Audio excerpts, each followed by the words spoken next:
Ouais, moi ici, je comprends pas. Daniel Filion ici, l'éducateur, pour vous parler d'une vidéo qui est devenue virale sur Internet qui concerne les concombres et les chats.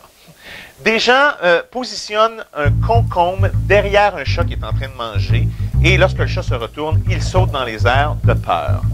Ça nous a beaucoup intrigués chez Éducateur, alors on a décidé de tirer les affaires au clair et on a fait une petite expérience comme ça. Kira, si un jour quelqu'un nous avait dit qu'on ferait une vidéo dans notre métier sur des concombres, es-tu d'accord avec moi que J'ai donc fait appel à mon collègue Francis Rousseau, qui est éducateur chez nous, mais qui est également technicien en santé animale, pour nous monter un petit protocole. Rien de scientifique, là. Juste quelque chose, parce que normalement, quand on fait des études, on va avoir des protocoles avec des environnements contrôlés, des sujets, tout ça. Mais ici, évidemment, vous comprendrez qu'on ne voulait pas passer trop de temps sur une chose aussi futile qu'un concombre qui ne fait pas beaucoup avancer le comportement félin au Québec.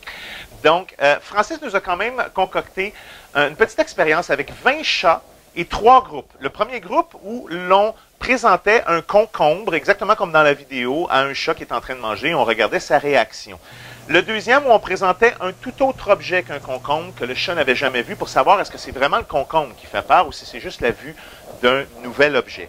Et finalement, le groupe numéro 3 où l'on présentait comme ça un concombre à un chat sans surprise pour voir s'il aurait peur. Et il y a une troisième chose qu'on veut vérifier, c'est une hypothèse selon laquelle la ressemblance entre un concombre et un serpent pourrait être responsable de la peur que le chat a, parce qu'on sait que beaucoup de mammifères vont avoir une peur presque innée des serpents. Le fait que le chat saute dans les airs également pourrait nous pousser à croire que c'est une stratégie pour fuir et éviter les attaques d'un serpent au ras le sol. Alors Francis, s'il te plaît, dis-nous, est-ce que les chats ont vraiment peur des concombres? Eh bien, on a bien vite vu que non, c'est pas le concombre, c'est pas le légume qui cause cette réaction-là chez les chats, mais plutôt autre chose. Autre chose, est-ce que c'est la surprise? Est-ce que c'est un objet quelconque? Faudrait essayer un petit peu plus, faudrait avoir un échantillonnage plus grand. Puis on n'a pas évalué toutes les variables non expérimentales non plus, là. Fait que, comme c'était humoristique, c'était juste pour répondre directement à la question. C'est-tu le concombre? C'est pas le concombre. C'est pas le concombre.